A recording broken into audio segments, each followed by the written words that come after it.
So thanks for joining us at AWE TV. Our first guest here is Jay Wright with Qualcomm Vuforia. Jay, what's new this year for AWE, you think? Well, I think this is a real turning point for AR. You know, Qualcomm has been here, and I've actually been here personally for the last 6 years, and it's really remarkable to see how far it's come. I think the other thing that's really new this year is the eyewear category overall, whether that be AR or VR, has really been legitimized. Sure.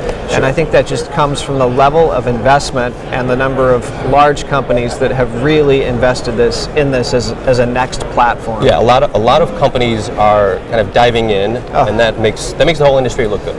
Right. It really does, and I think it shows the potential for the volume of shipments that these devices can represent, and their potential to disrupt other types of devices that we use today. So other companies are diving in. You guys are giving an example of the Mini Cooper in your booth. What can you tell me about that campaign? Because that's a big campaign for them. You know, I don't look at that as a campaign so much as one of the first consumer applications for AR eyewear. We talk a lot about eyewear today, or at least see-through devices for enterprise use. Sure. But we've been trying to figure out what consumer applications will really drive that see-through experience. And when we worked with BMW, we found an opportunity to address some of the adoption challenges by earlier consumer devices that you really don't face in the car. For example, when I'm in the car, battery requirements are not necessarily all day. The device needs to work just as long as I might be wearing it in the car. Sure. Privacy, probably a little bit less concerned about someone driving down the car or driving down the road with a camera on their glasses. So we think that's a really interesting application, and maybe one of the beachheads for AR glasses for consumer use. So in talking with BMW, you had to have this conversation about the adoption. You guys are approaching this consumer market. How does that conversation go? Is it an easy one? Do they understand the value? Do you have to sell and push that? Well, I'll tell you, it's an interesting story, because we first heard from BMW and they reached out to us and said they had some ideas for driver-worn AR. And this is a couple years ago. My first thought was, well, they're probably working on some application for Google Glass. Sure. That wasn't it at all. It turned out they had been working on this in the context of their head-up display program that they'd been doing for decades. Yeah. So they knew exactly what they wanted to do for the driver, what the applications were. They were just seeking the technology.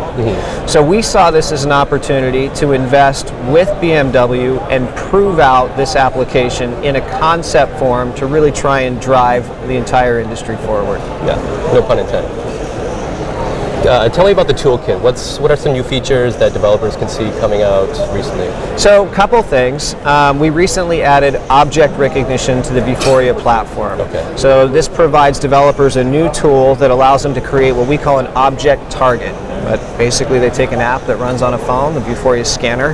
They scan something, and once scanned, I can now create an AR experience on top of it. Okay. And we've also been working hard on eyewear. So we've really been focusing hard on trying to provide a great experience where we can display content such that it is aligned with and anchored to the underlying world, which amounts to minimizing motion to photon latency. Right, which is important. That's one of the questions people have about HMD. So critical. Yeah. So that's new. What do you see for Vuforia in the next year? What can we see? What do you think is going to be here on the Vuforia side at AWE? Well, I'll tell you, the exciting thing for us, and I think for everybody, is this intersection of AR and VR. Yes. And there's about to be a tremendous number of viewers that can connect to, just be added to people's phones at very low cost and provide really interesting immersive VR experiences. So we're showing some examples in the booth of what happens when you combine AR and VR together. Sure. One of them is actually Mattel's new Viewmaster. Okay. Which I don't know if you've heard about, but Tell me. Did you ever use the Viewmaster as a kid? You click down the yellow button and then it just the frame just shifts. Yeah, it's probably most people's first experience with 3D. Right. A little plastic thing where you see the 3D pictures. So anyway, it's been reimagined. It now works with a phone, and for a 7-year-old. So a 7-year-old actually takes this viewer, puts the phone inside of it, and then he focuses down on the disc, which is now called an experience reel. Okay. He looks at the experience reel, and using AR, you'll see little 3D thumbnails, if you will, Sure. of the photospheres. The photospheres. The photospheres that live on that experience reel. So AR presents me with the options, and then once I look at them, I'm transported into VR where I can look around in the photosphere and travel to all these virtual or all these places and learn new things. And you can dive into that. Whatever scenery is presented, it becomes 3D, and then you can actually walk through it or do a 360 heads. Exactly. Okay. Exactly. Gotcha. Well, I think we've learned a lot. Thanks for joining us. You are our first interview here at AWE TV. The expo floor just opened, and I think it was very appropriate to have you because you guys have been here since the beginning, since ARE. So We have. Really glad to excited have you, be here. Jay. Thank you so Mark. much. Thanks. Appreciate it.